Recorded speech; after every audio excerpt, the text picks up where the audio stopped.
Assalamu alaikum, dear students. Your host, Humaira, welcomes you to the 6th program of the course series Business Communications.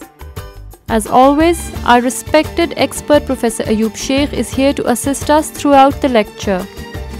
The topics which we will discuss today are the process of preparing effective business messages, planning steps before writing the message, and the basic organizational plans and parts of basic organizational plans.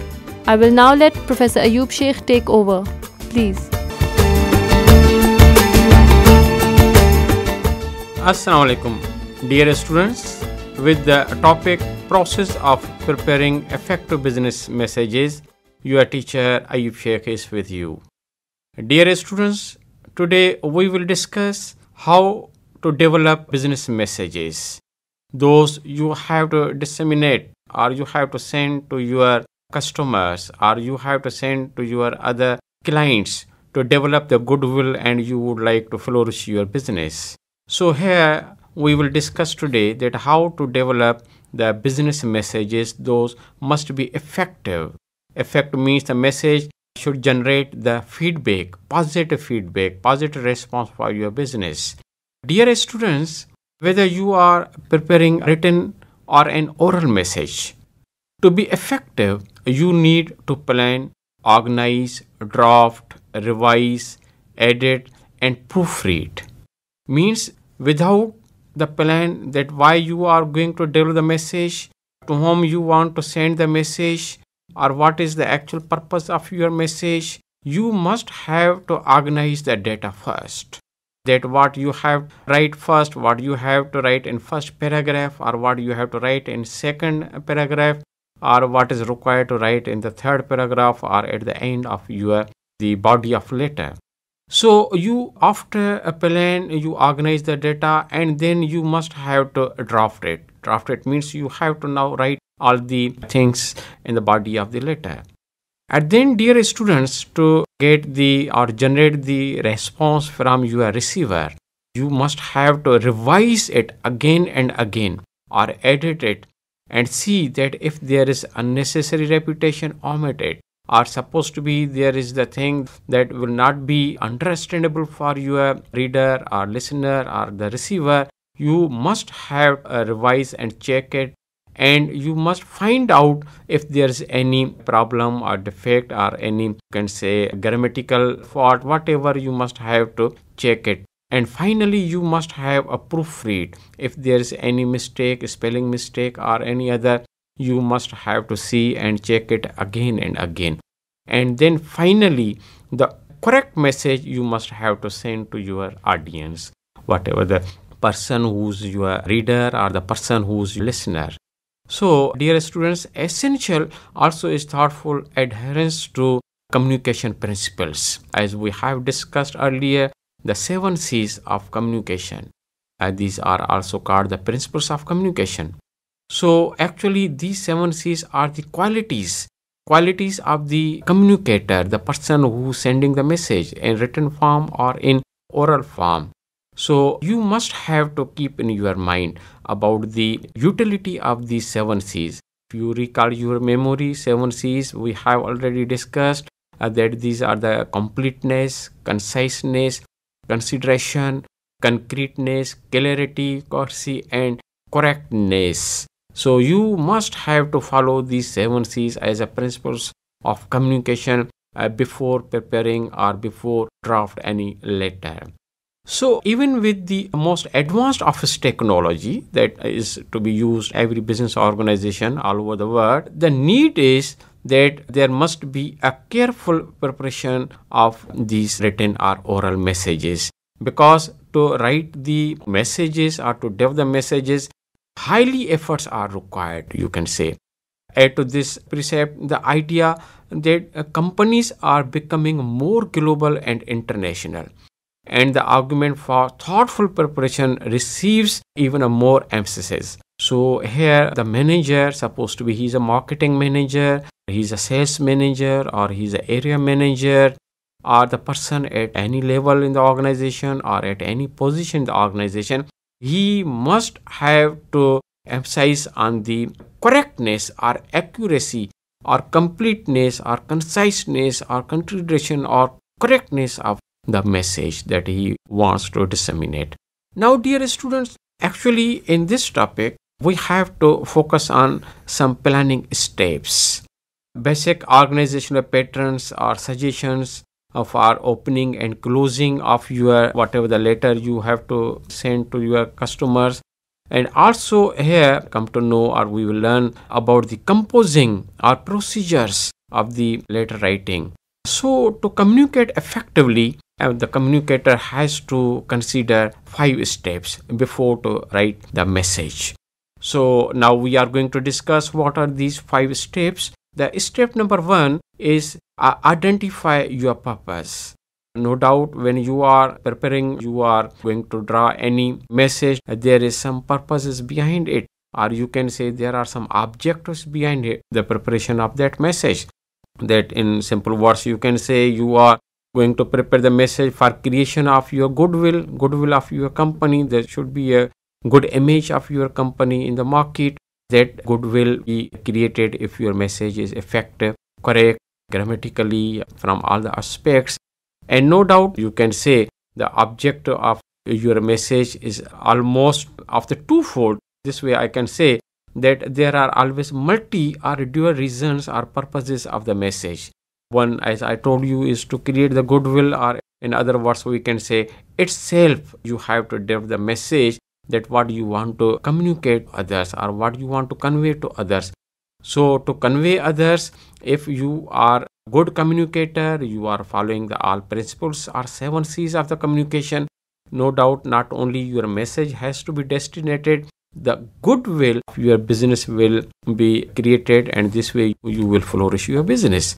First step when planning your communication is to determine your specific purpose. For example, your message is mainly informational, such as supposed to be you are going to announce your firm's new locations, or it is mainly persuasive, such as asking customers to buy product, or you are trying to negotiate a contract with suppliers, or must you explain why you are not going to grant customers a request for supposed to be credit. So simply in first step, that is the identify your purpose, and this step purpose to communicate to the person must be identified. You must have to know that for what reason you are going to communicate. So being a communicator, this is very important step of process of preparing the message. Now after this, the second step is also very important, that is analyze your audience. Means the person who is the receiver, you must know all about our profile or A to Z characteristics of the person who will be your reader, who will be your listener, or whatever the common word we use, always the audience. So you must have to analyze your audience. Here how we will explain this, see your message from receiver point of, means when you are going to prepare or you are going to develop the message, you must have to keep in your mind the person who is the receiver. And if you recall your memory in 7 C's of communication, when we discussed the consideration, at that time also we discussed this point regarding to the analyze your audience. Means while you are developing the message, you must have to put yourself at the place of the receiver. That what is the education of receiver, what is the liking disliking of receiver, what is the occupation of receiver, or what is the, you can say from other character points of view, his attitude, his behavior, or his other societal activities. When you will keep that person in your mind, then do understand that when the person will receive your message, what will be the response of your message from that person. So when you are going to consider yourself at the person, it helps you that how to develop the message. So here there's one saying that you always put your foot in others' shoes. So regarding to this, when you are going to keep in your mind the receiver, what are their needs or what the interest or attitude. So even here I want to say you that you must know the culture of the receiver. So receiver here might be a person, or receiver here is any organization. So you must know the culture of the organization or culture of the individual. Here, visualize individuals. So much of your writing, however, will be directed to people you have never met. Sometimes possibly you have no meeting with the person who will receive your message. Take care even with the situation of the letter, paying attention to the proper placement of first and last names and correct titles. So might be you are sending your letter to the person who is the receiver or organization abroad, that is an international or global organization. So you must have to keep in your mind the culture of over there, where you must have to pay your attention that how will you place the first and last name of person to whom you are sending or the person you are going to send your message, and what is the title. So take time to become knowledgeable about the basic communication principles of courses to which you are writing. Dear students, in this step of the process of preparing effective message, you must pay your full attention and the devotion.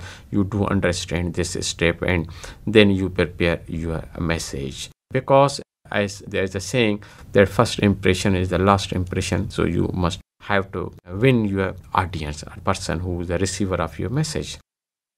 Now we are going to discuss the third step of the message process, that is choose your ideas with your purpose and receiver in mind, means first and second step as we discussed.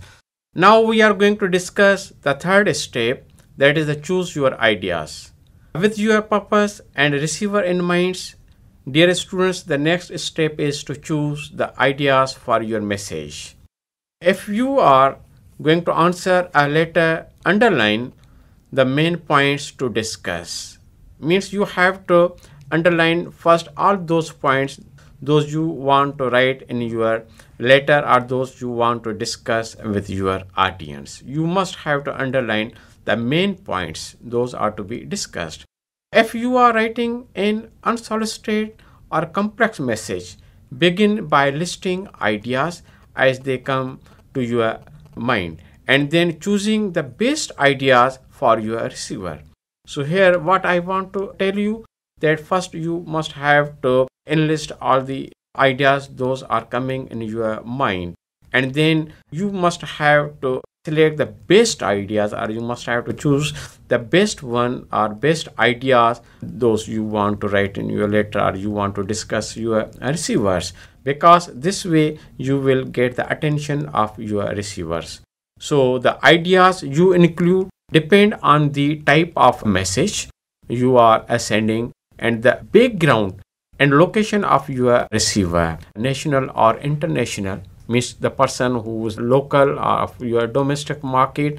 So you must have some understanding about the location and background that you have to keep in your mind before sending the message. Now after this, the very important step is the collect your data. Dear students, after you have decided what ideas to include, you must determine whether you need a specific.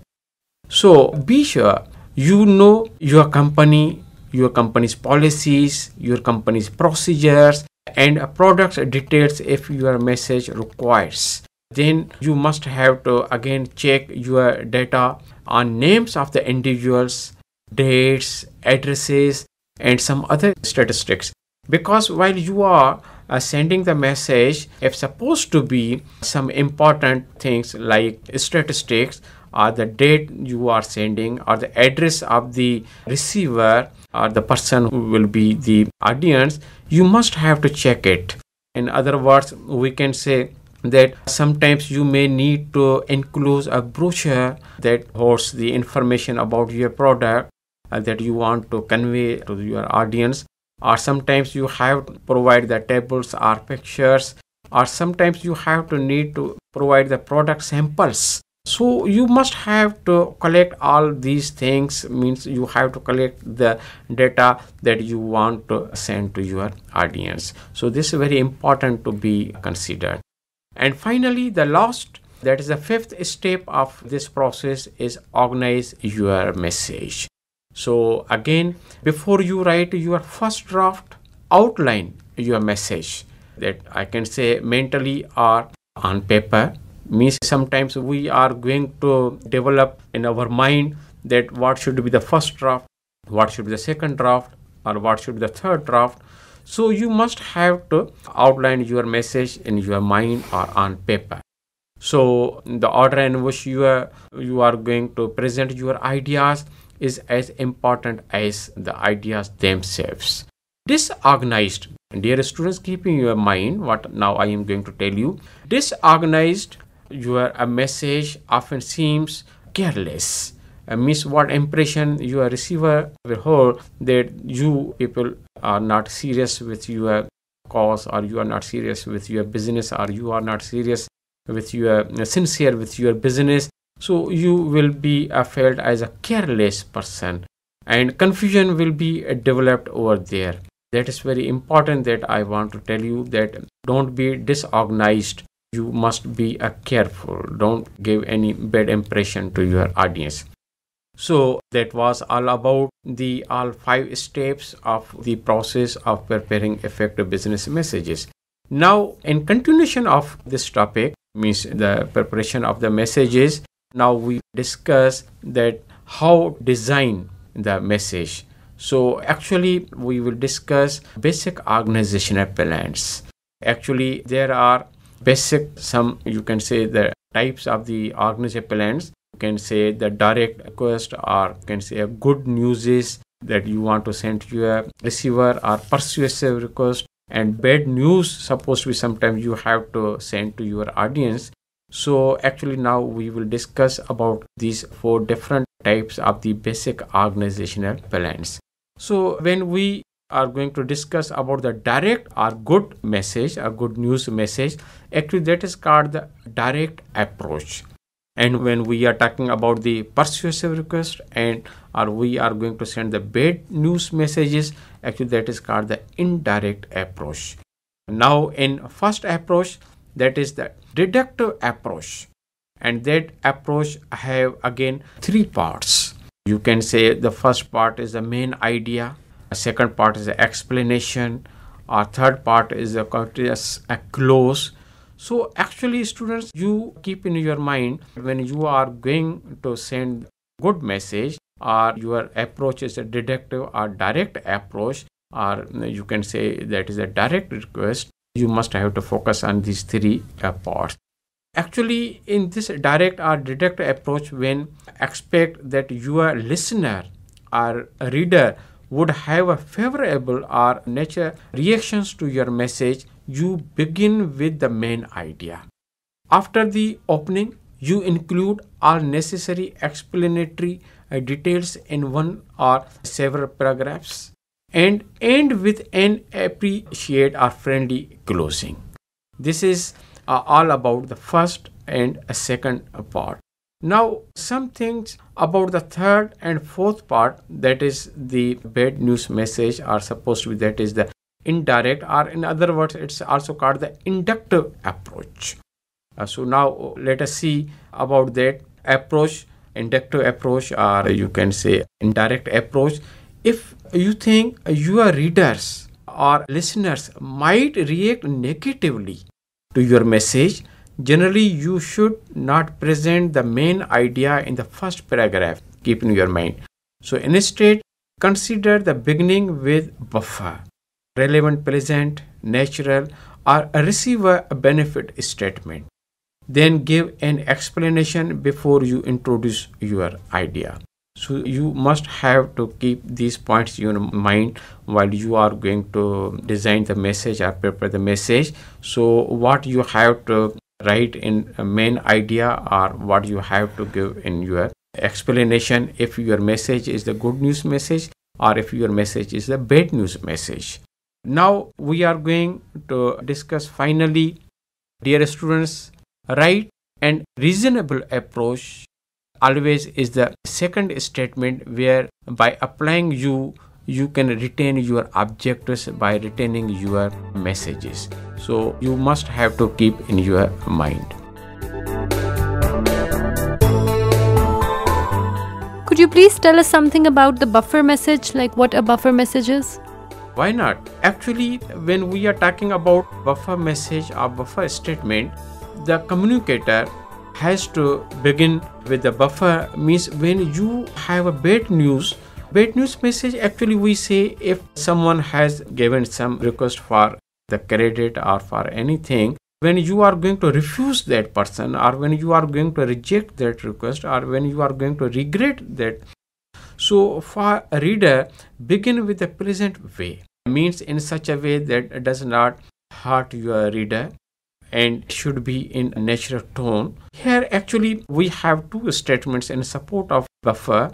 One is a poor and second is good. And my listeners or my students, they can do understand about buffer statement more easily.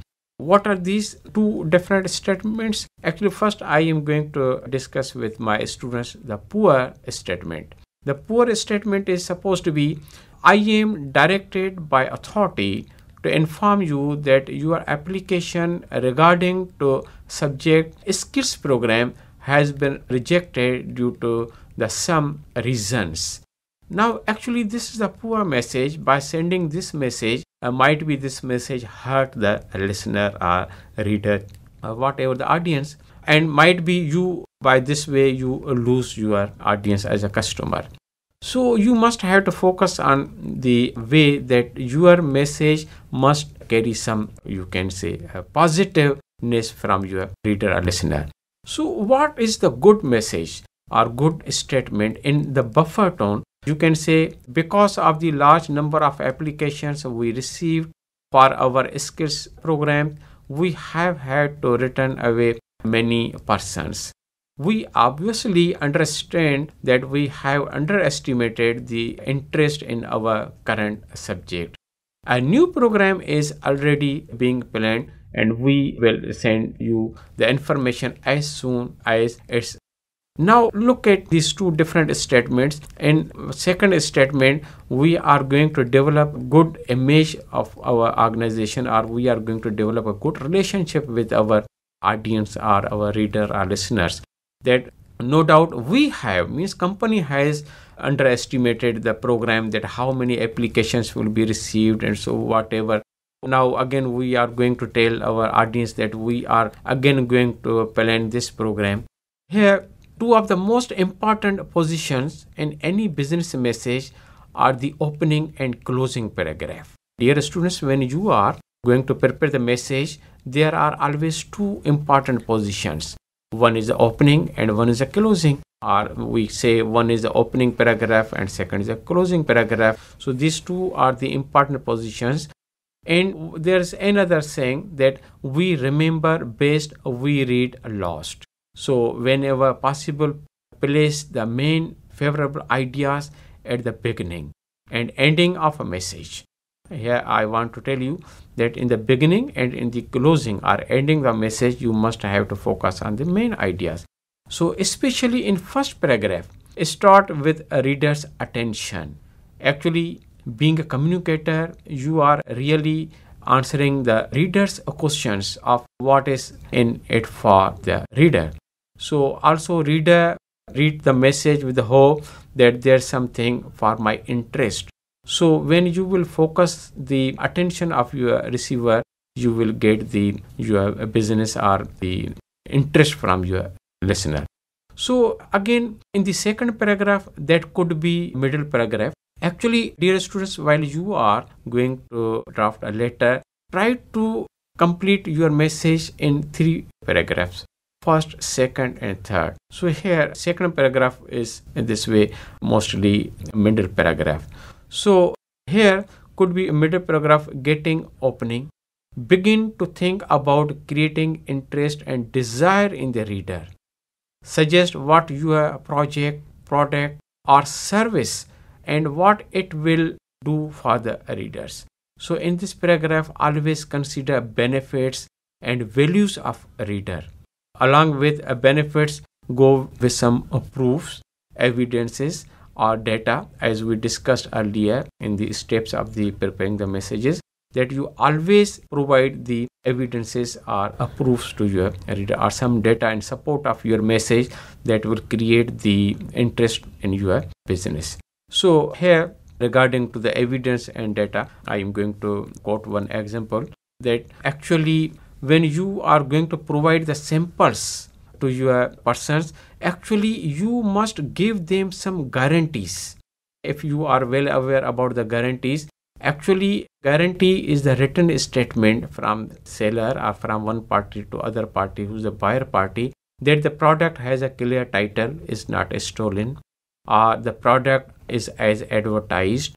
There's a guarantee means assurance from the seller to the buyer the product will perform its function for what it has produced. So when such type of the things you will provide them, that will create the goodwill for your business. So now in the third paragraph, that is also a very important. In the third paragraph, that is mostly last paragraph, that is we can say a push or hook or action paragraph. Here, if your presentation thus far has engaged your reader's attention or supposed to be has aroused the interest and desire, then now is the request action. You need here not feel embraced to ask for your reader's acceptance. Make that action clear, easy and dated. So finally, dear students, keep in your mind some guidelines that be sure that the sentences are complete. Especially avoid opening with an incomplete sentences. Second, make the opening considerate, courteous and concise and clear. Your third, immediately get your reader into opening. So actually when you will do all these things, you will be a successful communicator or businessman. So immediately get your reader into the opening thought, whether your message is good or a bad news message, direct or persuasive request. Emphasize the reader and focus on the positive aspects of your message. Use courteous language and avoid anything that might anger the reader. Dear students, when you will keep in your mind first paragraph relatively short, or we can say that first paragraph not only short, or we can say 5 type written lines are less than. So as in all the paragraphs, use conversational language and clear and concise sentence, because one thing if you have discussed and might be you lose the interest or attention of your audience. Also focus on the desired action and leave a sense of goodwill with the reader. What you say in message. Whenever you are going to request action by your reader or by someone else, your closing paragraph will usually be more effective. If you make clear what, who, how, where, when, and if appropriate, why you want to send this message.